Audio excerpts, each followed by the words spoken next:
For 9 centuries, a stone corridor beneath the Great Lavra monastery on Mount Athos remained sealed, not locked, not forgotten. Sealed, with wax, with prayer, with the deliberate intention that what lay inside should not be read until the world was ready to receive it. According to monastic tradition preserved in the oral accounts of the Holy Mountain, the passage contained a written testimony composed by a brotherhood of elders who believed they had witnessed, in prayer and in vision, what the last days of this age would look like. They chose silence over proclamation. They chose the sealed stone over the open pulpit. It is worth pausing at that word, sealed. In the monastic imagination of Byzantium and its heirs, sealing something was never a casual administrative act. Wax, the medium of Byzantine official seals, carried a specific theological resonance. It was understood as a material that preserved integrity, that testified to the unbroken nature of what it enclosed. When the elders of the Great Lavra sealed that chamber, they were doing something more than closing a door. They were making a covenant with time itself, a promise that what they had written would remain intact and uncorrupted until the appointed moment. The wax was not simply adhesive. It was a form of prayer and matter. In the spring of 2023, a small delegation of Orthodox scholars and ecclesiastical representatives from Constantinople was permitted, for the first time in recorded modern history, to document the contents of a chamber within the monastery complex that had been maintained in what the Brotherhood describes as guarded silence. What they reportedly found was not a single manuscript, but a collection of written fragments, some in Byzantine Greek, some in Church Slavonic, some in a form of liturgical notation that predates modern Orthodox hymnography by several hundred years. The contents, according to those who have spoken about this discovery, touch on eschatology, the theology of last things, in ways that align with but also extend beyond the commonly known prophecies of the Orthodox tradition. This is not a story about conspiracy.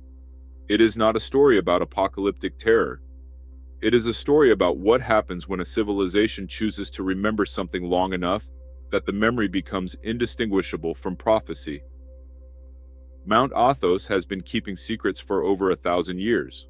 The question is not whether those secrets exist. The question is what we are meant to do with them now that some of them are beginning to surface. To understand why anything that emerges from Mount Athos carries the weight that it does, you first have to understand what Mount Athos actually is, not the geographic description, a peninsula jutting 40 kilometers into the northern Aegean Sea from the coast of Chalkidiki in northeastern Greece, but the spiritual reality that the geography represents. Mount Athos is a monastic republic. It has been continuously inhabited by Orthodox Christian monks for more than 11 centuries. At its height in the 13th and 14th centuries, it housed as many as 40,000 monks. Today, roughly 2,000 monks live in 20 sovereign monasteries, along with dozens of skeets, kelia, and hermitages that house smaller communities and solitary ascetics. The peninsula is governed by a holy epistasia, a council of the leading monasteries, under the nominal sovereignty of the Ecumenical Patriarchate of Constantinople, while also falling under the administrative umbrella of the Greek state. It is, in every practical sense, its own world. The most immediately striking aspect of Mount Athos to any outside observer is the avaton, the prohibition on women entering the peninsula. This rule has been in place for over a millennium, and is enforced with a seriousness that the modern world finds difficult to comprehend.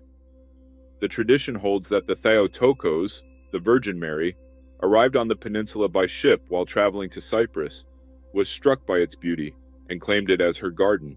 The avaton is understood by the monks not as a social restriction, but as a form of sacred consecration.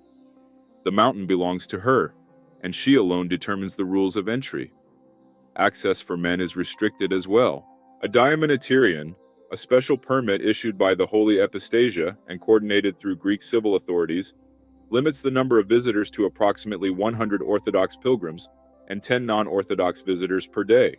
Those who arrive do so by boat from the port of Uraanoupoli, stepping onto a shore where Byzantine time is still observed. The monasteries keep the old Julian calendar and the Byzantine method of reckoning time, in which the day begins at sunset.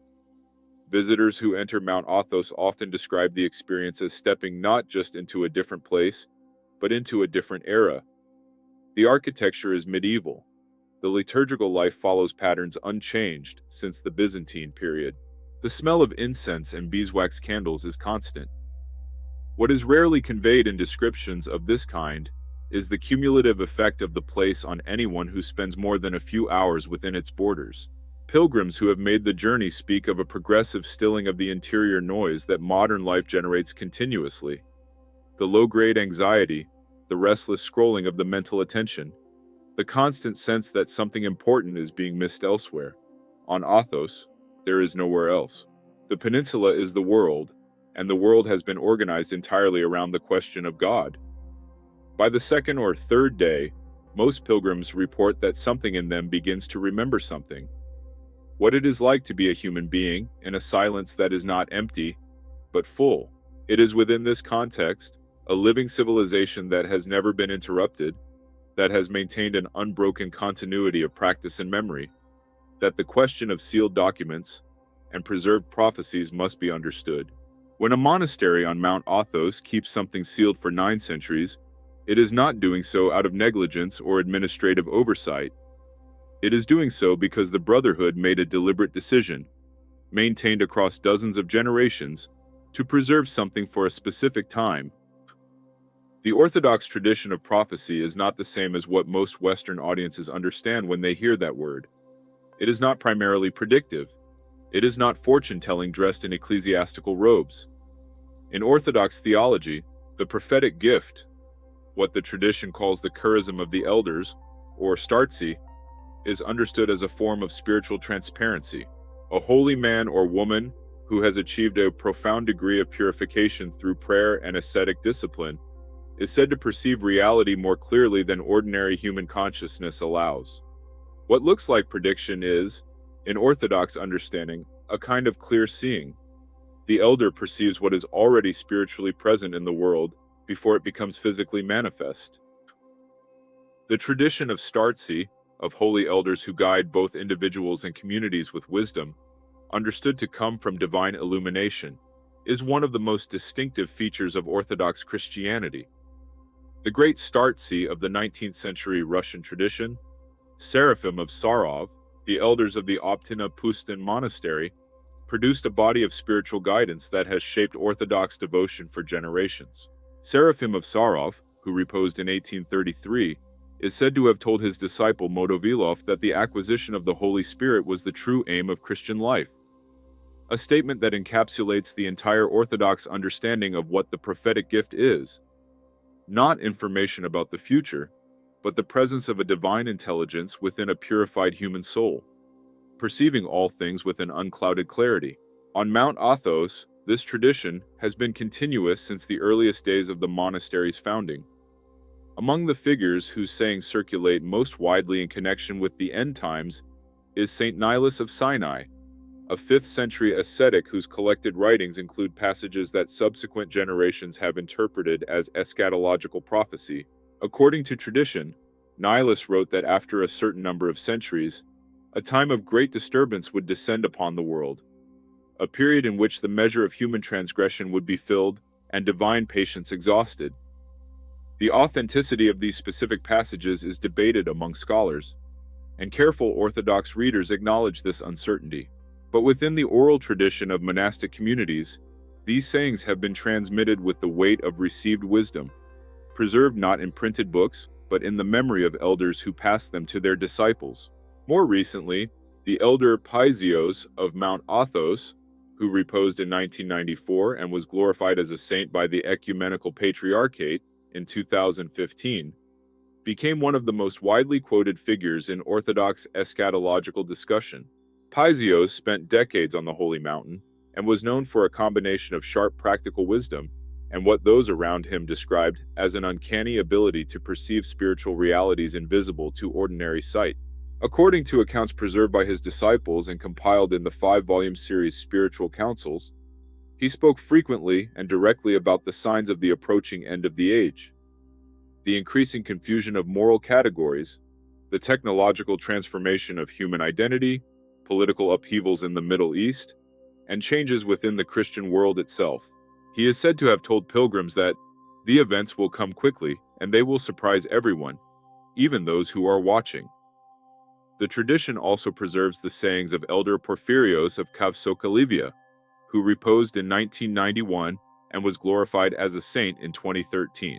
Porphyrios was known for an approach to the spiritual life that was, if anything, even more intensely focused on the interior experience of divine love than on the warning and exhortation characteristic of some other elders. And yet even he, according to those who knew him, spoke in his final years of what he perceived as a great spiritual trial approaching, not with alarm, but with the calm certainty of someone who had already, in prayer, seen through to what lay beyond it. What makes the tradition of Athonite prophecy particularly significant, and what explains why any new document from the Holy Mountain is received with such seriousness among the Orthodox faithful, is the continuity of its context. These are not isolated individuals making claims in a spiritual vacuum. They are men formed within an unbroken tradition, living in a specific place that has been consecrated through more than 1,000 years of continuous prayer, speaking to a community that has developed a highly sophisticated vocabulary for evaluating such claims. The scholarly delegation that was permitted access to the sealed chamber in the Great Lavra complex in 2023 has been cautious about public disclosure, and this caution is itself significant. In the world of academic manuscript scholarship, caution usually signals either that authentication is ongoing or that the content is genuinely unusual in ways that require careful framing before public presentation. In this case, the representatives who have spoken, carefully, in ecclesiastical and academic contexts, not in press conferences, have indicated both. What has been described in the accounts that have reached the wider world can be summarized as follows. The sealed chamber contained a wooden chest, of Byzantine construction, sealed with wax-bearing impressions consistent with the seal of the Great Lavra as it existed in the 11th century. Inside the chest were multiple layers of protective material, oiled cloth, sheets of lead, and what appears to be a form of naturally preserving resin, wrapped around a collection of parchment fragments and 2 bound codices. The condition of the materials was described as remarkable for their age. The first codex is believed to be a liturgical commentary, a form of text common in Byzantine monastic culture, which provides interpretive guidance on how specific scriptural passages and patristic writings should be understood in the context of communal prayer. This in itself would be a significant find. A Byzantine liturgical manuscript of potential 11th or 12th century origin is a serious scholarly discovery. But it is what accompanies the liturgical commentary that has generated the more unusual discussions.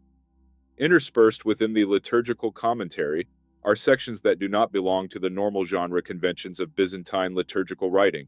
These sections, which scholars have tentatively identified as testimonial or visionary accounts, describe in detail what the authors understood to be spiritual perceptions of a future period.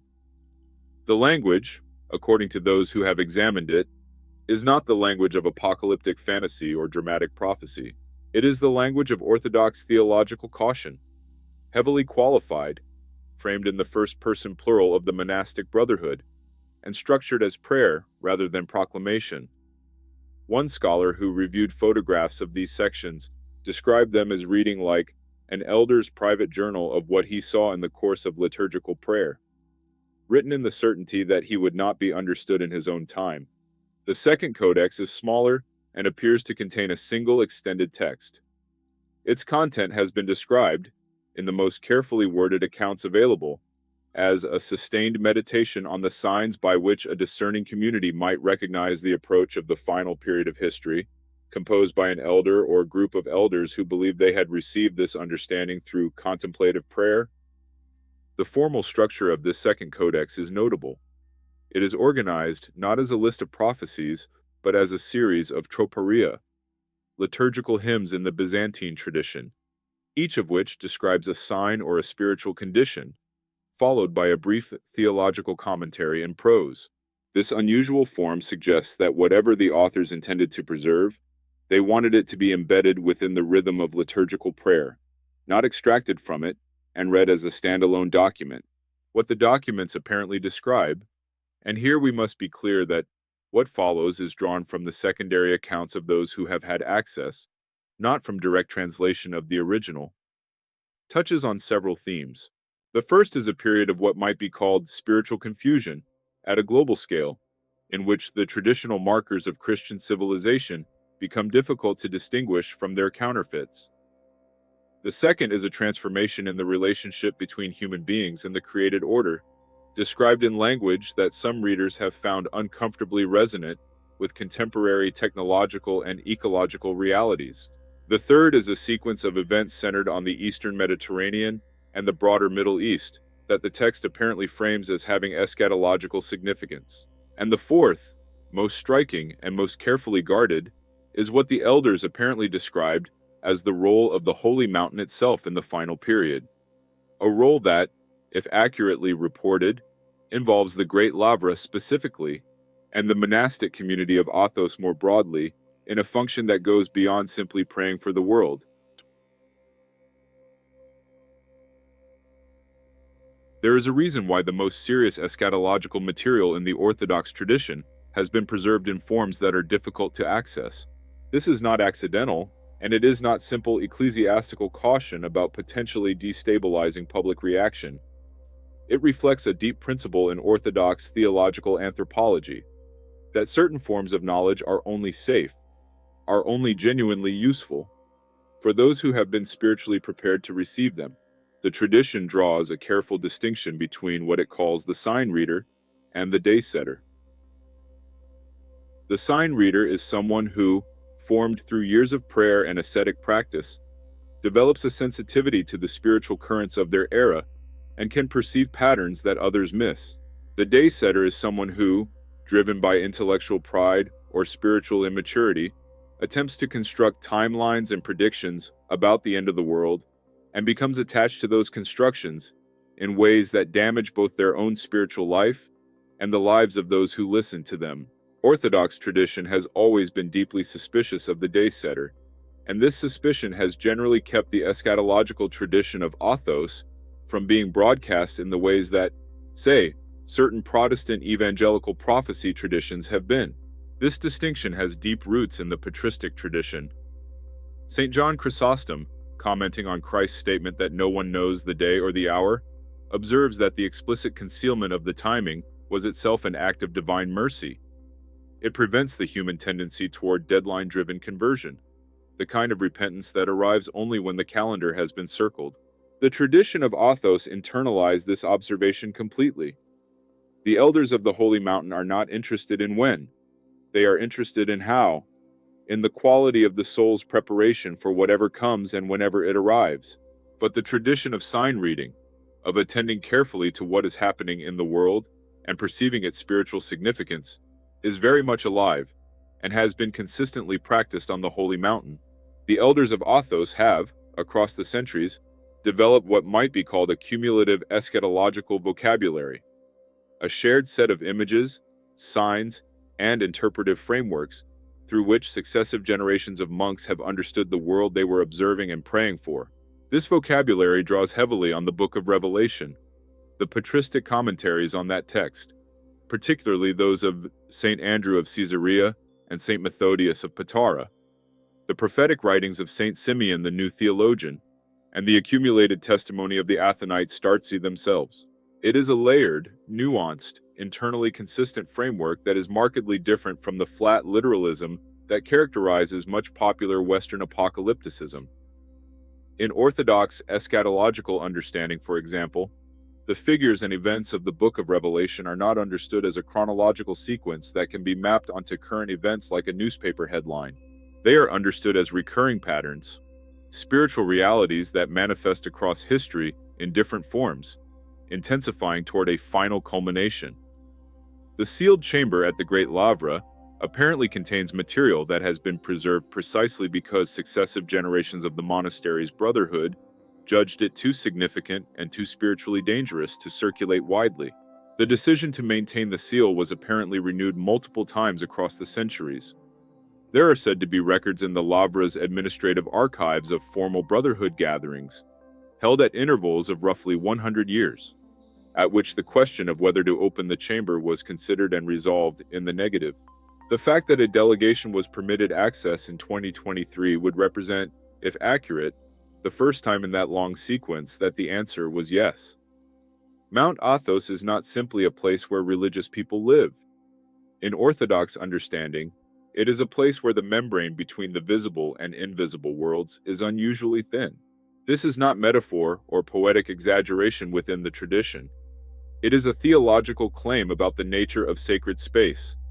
The idea that certain places, through the accumulated prayer and ascetic struggle of holy people over long periods of time, become genuinely transformed in their spiritual character. The concept being invoked here has a name in Orthodox theology. It is related to the doctrine of divine energies developed most fully by Saint Gregory Palamas in the 14th century. Palamas argued, against the rationalist objections of his Calabrian opponent Barlaam, that the light which the disciples witnessed on the Mount of Transfiguration was not a created light or a poetic symbol, but the actual uncreated energy of God, the divine life itself, made perceptible to purified human senses. The monks of Athos, formed in the hesychast prayer practice that Palamas was defending, believed that the same light, the light that shone from the face of Christ on Tabor, continues to be accessible to those who have achieved a sufficient degree of interior purification, and that the accumulated presence of such persons across more than a millennium has made Mount Athos a place where that light is, as it were, closer to the surface. The mountain itself, the actual peak of Athos, rising 2,033 meters above the Aegean, has its own spiritual significance within the tradition. It is the highest point of a peninsula that, in the monastic imagination, represents a world turned toward heaven. The monastery of the Great Lavra, founded by Saint Athanasios the Athonite in 963 AD, sits at the southeastern end of the peninsula, below the peak. The Prototon, the oldest church on the Holy Mountain, stands in Carius, the administrative center of the peninsula, and is considered the spiritual heart of the entire monastic community. The monasteries that line the coastline and cling to the rocky interior of the peninsula are, in architectural terms, some of the most dramatic medieval constructions surviving anywhere in the world. Simonos Petras, Simon's Rock, rises 6 stories from a sheer cliff face 700 meters above the sea. Dionysiou, Grigoriou, Stavronikita. Each monastery is its own world, with its own tradition, its own patron saints, its own preserved manuscripts and treasured icons, its own internal culture shaped by the specific spiritual lineage of the elders who formed it. This diversity within unity, 20 monasteries, each sovereign and distinct, but all bound by the shared rule of the Holy Mountain and the common reality of continuous liturgical prayer, is itself significant for understanding the eschatological tradition. The prophecies and spiritual testimonies that have circulated within the Athonite world are not the product of a single community's isolated imagination.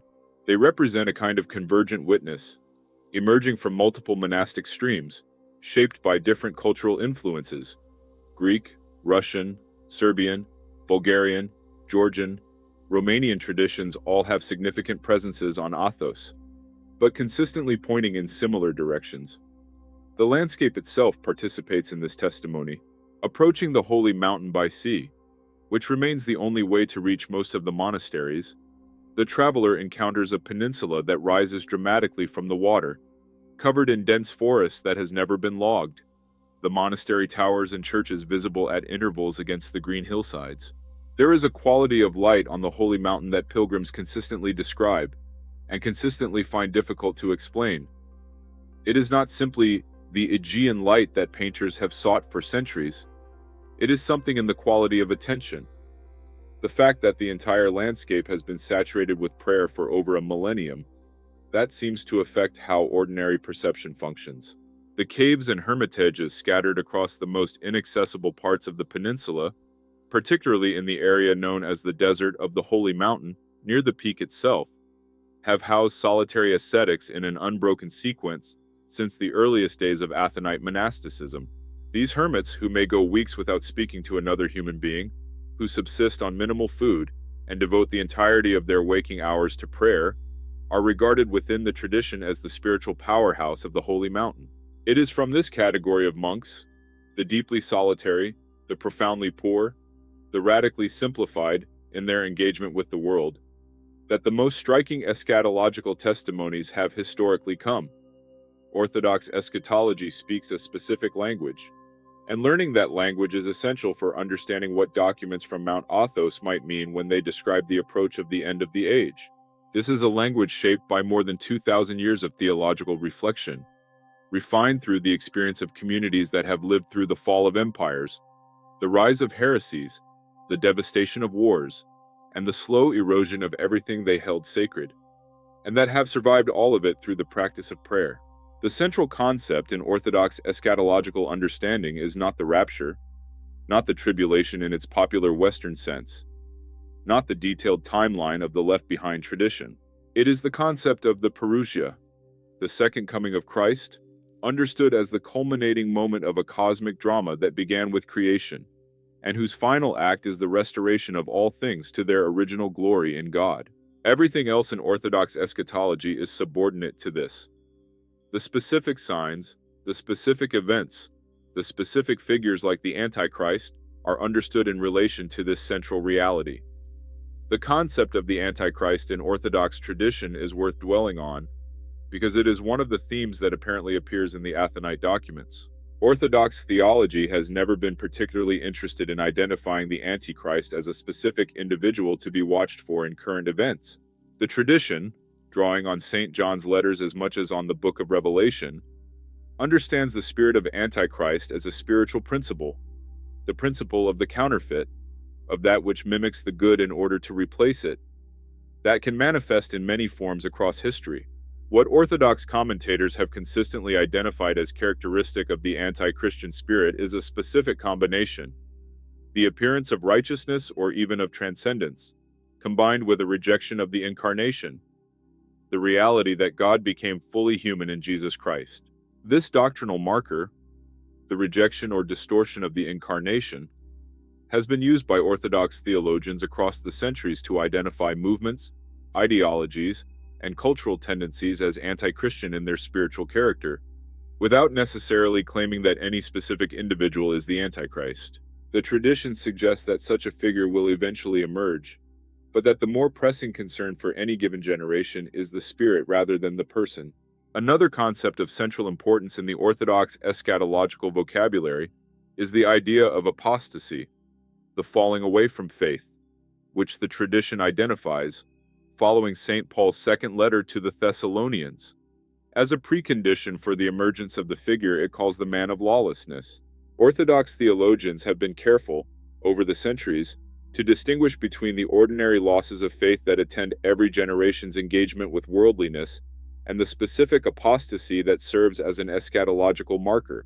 The distinction, in their analysis, lies partly in scale and partly in what might be called the quality of the forgetting.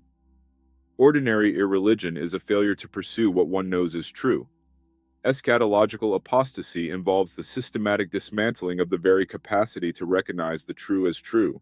It is not simply that people stop believing, it is that the cognitive and spiritual infrastructure through which belief was possible begins to be actively demolished.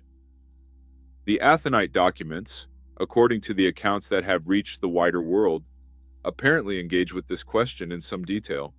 They are said to describe a period in which the counterfeit becomes so sophisticated, so pervasive, and so well integrated into the structures of ordinary life, including the structures of religious life, that even the spiritually attentive find it difficult to maintain the clarity of discernment necessary to perceive what is genuinely of God and what is not.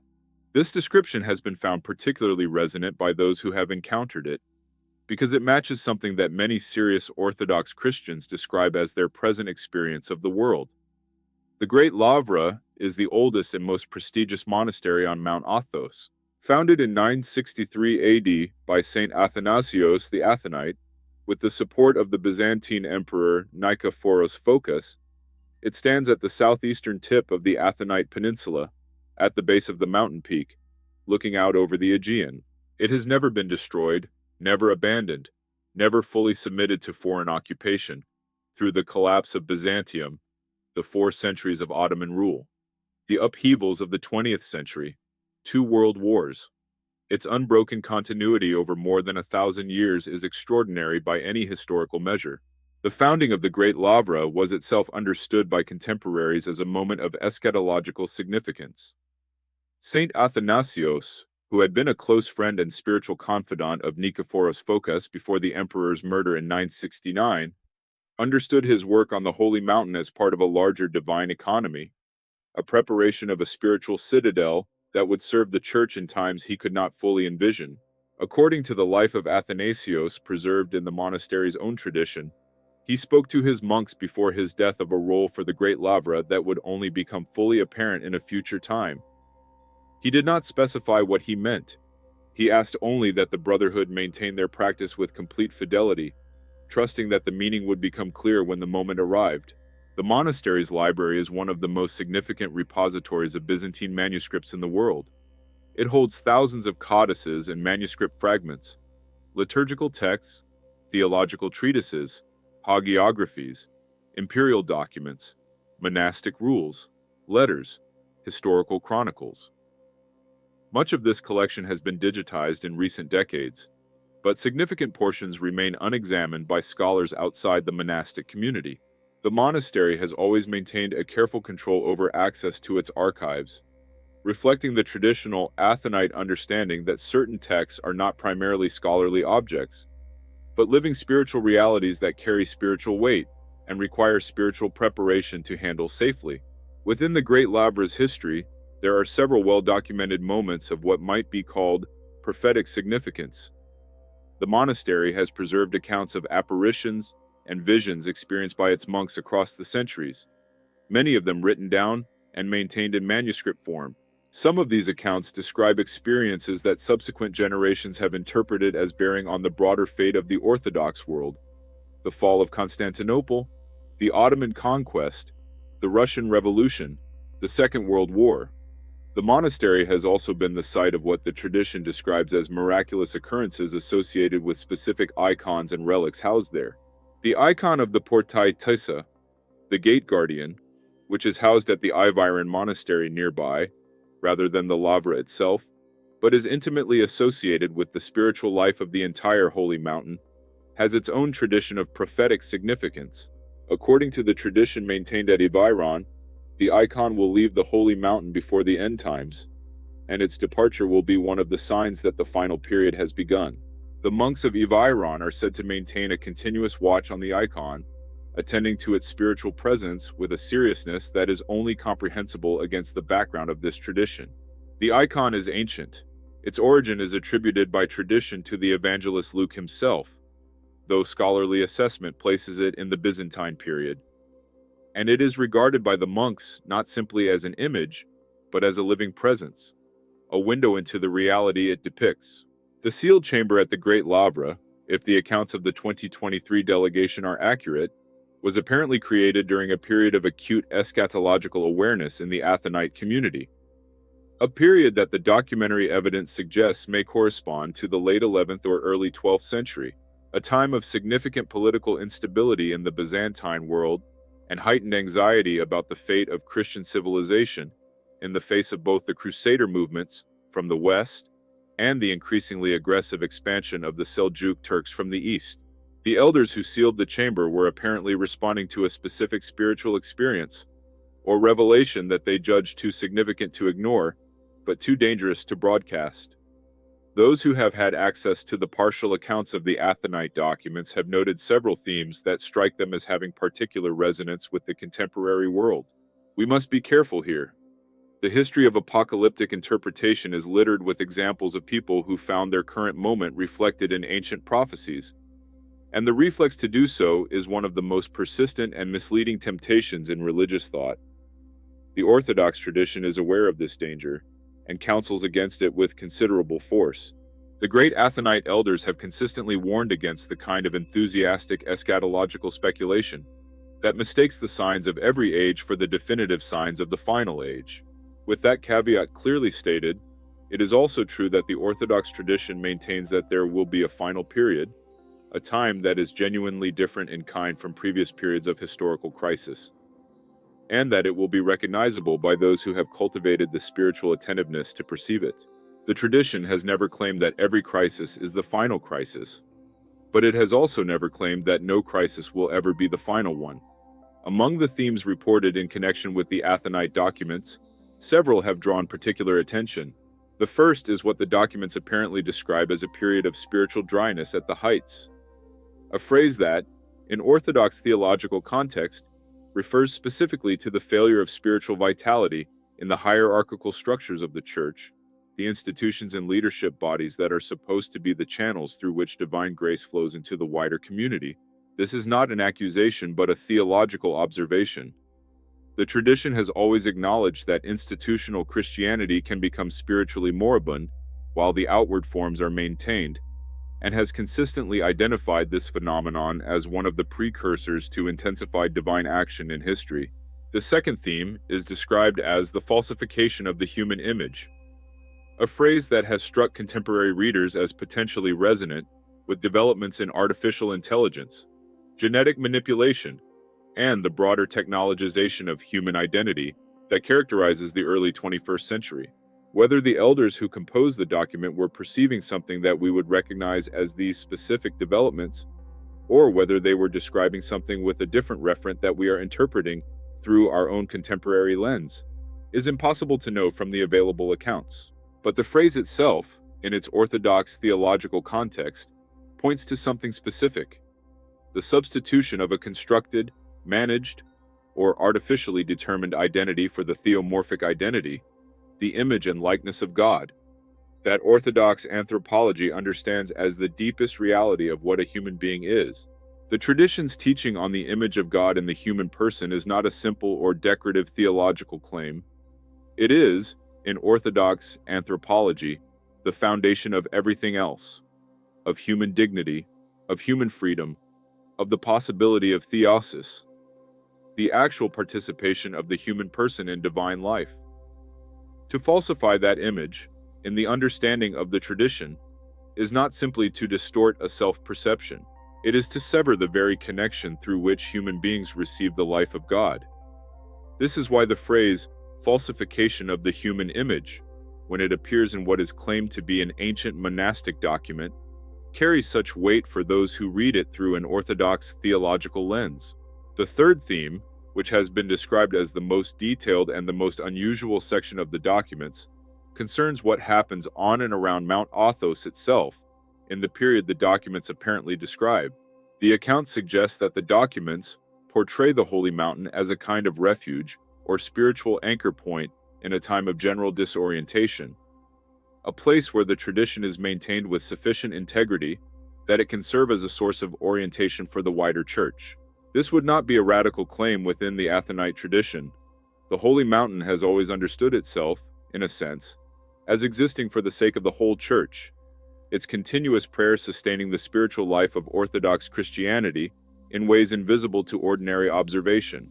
But the documents apparently describe this function as becoming more explicitly activated, more urgently necessary, in the period they are discussing. Any honest account of the Athonite documents must engage with the significant questions raised by skeptics and scholars about their authenticity and their interpretation. The history of religious manuscript discovery is complicated by a long tradition of pious forgery, not always motivated by malice, but by the genuine desire to provide textual support for beliefs already held, or to preserve in written form what was believed to have been transmitted orally. Byzantine and medieval manuscript culture was not immune to this tendency, and the scholarly community that works with these materials has developed sophisticated tools for identifying inauthentic or later composed texts. The accounts of the 2023 delegation that have reached the public are secondhand, and the full scholarly apparatus, codicological analysis, radiocarbon dating, paleographic assessment, comparison with known Byzantine scribal traditions, has not yet been made public in any form that can be evaluated by the wider scholarly community. The monasteries of Athos have historically been reluctant to subject their most sacred holdings to the full range of scientific and academic scrutiny, partly on grounds of preserving the physical integrity of fragile materials, and partly on grounds of the theological principle that sacred objects should be approached with spiritual preparation. rather than purely analytical detachment. Skeptics will note that the themes described in connection with the documents, spiritual confusion, institutional decline, technological dehumanization, a special eschatological role for the Holy Mountain, are themes that would be entirely comprehensible to a modern Orthodox writer who is constructing a text designed to address contemporary concerns, and that the very general nature of the themes makes them effectively unfalsifiable. This is a legitimate concern, and it applies to a significant portion of the prophetic tradition that circulates in Orthodox communities. But defenders of the tradition point to several considerations that are worth taking seriously. First, the cumulative character of the Athonite eschatological tradition. The fact that these themes appear consistently across multiple centuries and multiple monastic streams gives them a weight that no single document could provide. Second, the specific institutional context of the Great Labra's sealed chamber, with its reported administrative records of deliberate century-by-century maintenance of the seal, would be an extraordinarily elaborate construction if it were a modern forgery. Third, and perhaps most importantly, the character of the accounts that have emerged is notably different from what we would expect of a contemporary text designed for popular eschatological consumption. They are cautious, theologically sophisticated, internally complex, and markedly lacking in the dramatic specificity that characterizes most popular apocalyptic material. There is also the question of what might be called the negative evidence, what the documents apparently do not contain. They do not name specific political figures.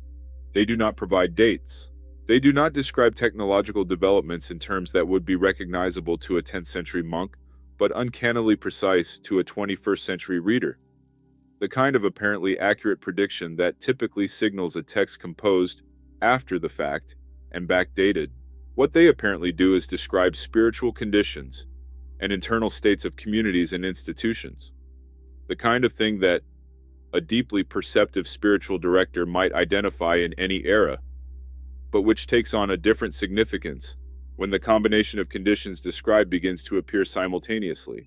The most intellectually honest position is one of serious, informed attention, neither credulous acceptance nor reflexive dismissal. The Orthodox tradition has preserved, across more than 1,000 years, a sophisticated framework for engaging with eschatological questions that deserves to be taken seriously on its own terms, even by those who do not share its theological commitments. And the possibility that a monastic community of genuine spiritual depth, formed within an unbroken tradition, and living in a place of extraordinary consecrated history, might have perceived something real about the trajectory of human history. This possibility is not irrational. It is simply unfashionable. There is a practice on Mount Athos that, once you understand it, changes how you hear everything else about the Holy Mountain. Every night, in every monastery, the monks rise for the night office, the agrypnia, the all-night vigil that can last anywhere from 5 to 12 hours. In the Byzantine monastic tradition, the night is not simply a time of rest. It is the primary time of prayer. The darkness, the silence, the burning of candles and oil lamps before golden icons. These are not decorative elements. They are the context within which the monks believe that the most significant spiritual work happens. During the agrypnia, the monks stand. Orthodox monks in the Eastern tradition do not sit for prayer in the way that Western monastics do. They stand, prostrate, or move in the highly structured choreography of the liturgical services. And they chant the psalms, the troparia, the canons, the readings that constitute the liturgical treasury of the Byzantine rite. This is not a quiet, meditative practice in the Western contemplative sense. It is active, disciplined, sustained, physically demanding. Many of the monks on Athos sleep only 3 to 4 hours per night, maintaining this rhythm of prayer across decades. The structure of the agrypnia is itself a kind of eschatological statement. It begins in darkness and ends in light. The vigil moves through the night hours, through the nocturnes and the orthros, toward the liturgy that follows at dawn, in which the Eucharistic assembly gathers around the altar as a foretaste of the heavenly banquet described in the Book of Revelation. The monks of Athos do not simply read about eschatology. They enact it, night after night, in the rhythm of their liturgical life. The vigil itself is a rehearsal for the final watching, for the posture of readiness that the tradition regards as the essential eschatological stance. The theological understanding behind this practice is that the monks of Athos are praying not only for themselves but for the entire world. The old phrase for this is that they are bearing the world before God, holding in their prayer the full weight of human history, human suffering, human hope, human sin. The Athonite tradition speaks of the monastery as functioning like a heart, pumping spiritual life into the body of the church and, through the church, into the world. The elders of Athos speak about eschatological matters not as commentators, but as intercessors who have been metabolizing the world's spiritual condition through decades of prayer.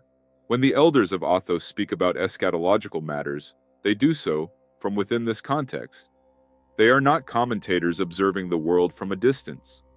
They are intercessors who have been, in a sense, metabolizing the world's spiritual condition through their prayer for decades or centuries, or what they perceive is perceived through the lens of this sustained intercession, which is why the Orthodox tradition regards their testimony with a different kind of seriousness than it would regard the opinions of even the most learned scholar who has not been formed within this practice.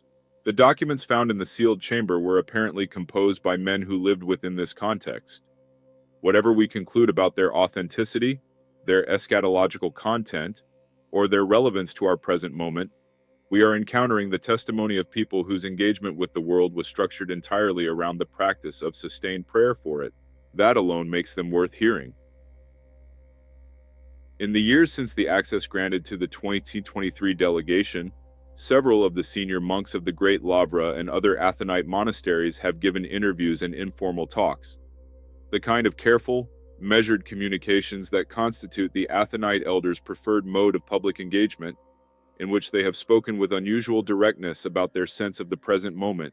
These statements, taken together, suggest that something has shifted in the collective sense of the Athonite community about the spiritual urgency of the present time. Elder Joseph of Vadapaidi, one of the most widely respected living Athonite elders, spiritual son of the great elder Joseph the Hesychast, has spoken publicly on several occasions about what he describes as the approaching crisis of Christianity in the world, framing it not primarily in political or sociological terms, but in terms of the inner spiritual life of the Church and of individual Christians. He speaks about the loss of genuine prayer, the substitution of religious activity for the inner transformation that the tradition describes as theosis, deification, the actual transformation of the human person in participation with divine life, and the consequent weakening of the Church's capacity to offer the world what it most needs. Elder Joseph the Hesychast himself, who reposed in 1959 and whose collected letters form one of the most important documents of 20th century Athonite spirituality, wrote with extraordinary lucidity about the internal dynamics of the spiritual life. Those who study his writings carefully note that, embedded within his pastoral letters, there are passages that read differently in light of the current moment. Observations about the progressive deterioration of the spiritual atmosphere of the world, about the increasing rarity of genuine spiritual fatherhood, about the narrowing of the path for those who seek the deeper life. He wrote these things not as prophecy, but as the normal observations of an experienced spiritual physician. They are perhaps more striking now, precisely because they were written without eschatological drama. The elder Ephraim of Arizona, who brought the Athonite Hesychast tradition to North America and founded a network of Orthodox monasteries across the United States and Canada before his repose in 2019, is said to have spoken in his later years with considerable urgency about the spiritual dangers of the present moment, warning the faithful under his care to deepen their prayer, simplify their relationship with worldly concerns, and maintain faithfulness to the traditional forms of Orthodox worship and life. His words, preserved in recordings and transcriptions by his disciples, have circulated widely in Orthodox communities and are often read alongside the prophecies of the Athonite elders. What emerges from this collective testimony, the sealed documents, the living elders, the accumulated tradition, is not a specific timeline or a list of events to watch for. It is something more demanding, a call to a quality of attention, a depth of spiritual preparation, a seriousness about the inner life that the Athonite tradition has always maintained, but that most people find very difficult to sustain in the context of ordinary modern life. The monks of Athos live in a world stripped of almost everything that ordinary modern life considers necessary: comfort, convenience, entertainment, professional advancement, romantic love, family. What remains when all of that is gone, they suggest, is not emptiness, but presence. The presence of God, continuous and sustaining, which is always there, but which requires the removal of so much noise before it can be heard. The eschatological urgency of the present moment, in the Athonite reading, is partly a function of how much noise there now is, how saturated the contemporary world has become with stimulation, with information, with the constant press of distraction that makes the kind of quiet, sustained attention to the inner life that prayer requires almost impossible for most people. Chucks. The title of this documentary contains the word unsettling, and it is worth sitting with why. The accounts of the Athonite documents are not primarily unsettling because of their content, not because they describe terrible events or paint a picture of catastrophe. They are unsettling, if they are, because of what they imply about our relationship to time, to history, and to the question of meaning. We live in a civilization that has, to an extraordinary degree, made peace with the idea that history is open, that there is no script, no larger purpose, no trajectory leading toward a definitive conclusion. The secular modern world does not believe in last things, except in the sense of the heat death of the universe, or the exhaustion of the sun, which are so distant as to be functionally meaningless. We have traded the eschatological sense, the sense that time is moving towards something, that history has a destination, for a kind of open-ended processual optimism, the belief that things can always get better, that progress is the fundamental structure of time, that tomorrow can always be improved upon today. This trade was not made all at once. It was made gradually, over several centuries, as the theological architecture of European civilization was progressively dismantled by the combined forces of secularization, scientism, and what the philosopher Charles Taylor has called the buffered self, the self that has been insulated from any reality beyond its own interiority, that experiences the natural world as a collection of resources rather than a sacrament, and that regards the possibility of divine action in history as, at best, a comforting fiction. The monks of Athos have watched this process from a great distance, from behind their walls, their vigils, their fasts. And what they have watched is not simply a cultural shift, but a spiritual catastrophe unfolding in slow motion. The Athonite tradition, and the documents reportedly found in the sealed chamber of the Great Lavra, represent a completely different relationship to time. For the monks of Athos, history is moving toward its conclusion. It has a direction, a trajectory, a destination that is not in human hands. The prayer they offer through the night is not prayer that things get better in a progressive sense. It is prayer that God's purposes are fulfilled, that the church remains faithful to its calling, that individual souls find the path of transformation before the opportunity closes. It is prayer that is fully aware that the story ends, that this age, this form of existence, has a termination point that approaches with every generation. This is what is genuinely unsettling about the Athonite eschatological tradition, and about the documents that have reportedly been found in the sealed chamber. Not the specific predictions, not the identified signs, not even the urgency of the tone. What is unsettling is the implicit claim that the monks of Athos know something about the structure of time that the modern world has chosen to forget, and that the forgetting is itself one of the signs they are pointing to. In the end, what remains after all the accounts, all the scholarly caution, all the theological context, all the eschatological framework, what are we left with when we have done our best to understand the tradition and evaluate the evidence? We are left, first of all, with the undeniable historical reality of Mount Athos, a monastic civilization that has survived unbroken for more than 1100 years, that has maintained a specific form of life and a specific practice of prayer through every conceivable historical disruption, and that continues to function today as a living laboratory of what happens to a human being, and to a community, when everything else is stripped away and only the relationship with God remains. That reality is available for inspection. Those who have made the pilgrimage to the holy mountain overwhelmingly describe it as one of the most significant experiences of their lives, regardless of their prior religious convictions. We are left, second, with a prophetic tradition of considerable antiquity and internal consistency, embedded in a theological framework that is sophisticated, internally coherent, and markedly resistant to the kind of speculative excess that has made popular Western apocalypticism an object of ridicule. The Orthodox eschatological tradition is serious precisely because it refuses to be exciting in the ordinary sense. It does not offer specific dates, named individuals, dramatic scenarios that can be tracked against current headlines. It offers instead a quality of attention and a depth of understanding that require something from the listener.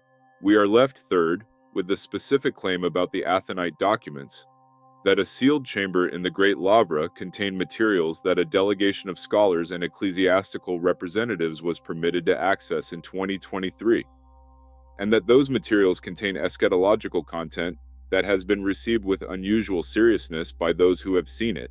This claim has not been publicly verified in the way that academic manuscript scholarship would demand. But it has also not been denied by the institutional church, and the cautious, gradual manner of its emergence into public consciousness is more consistent with the actual culture of Athonite communication than with the usual patterns of religious hoax or institutional spin. And we are left finally with the question that the Athonite tradition ultimately puts to everyone who encounters it. Not, what will happen, but who are you becoming? The eschatological urgency of the elders of the Holy Mountain is not primarily about the external events of the last days.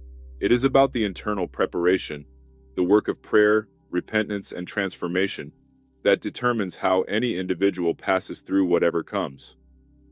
The monks who sealed the chamber at the Great Lavra and the monks who maintained that seal across 9 centuries were not stockpiling information about future events for its own sake.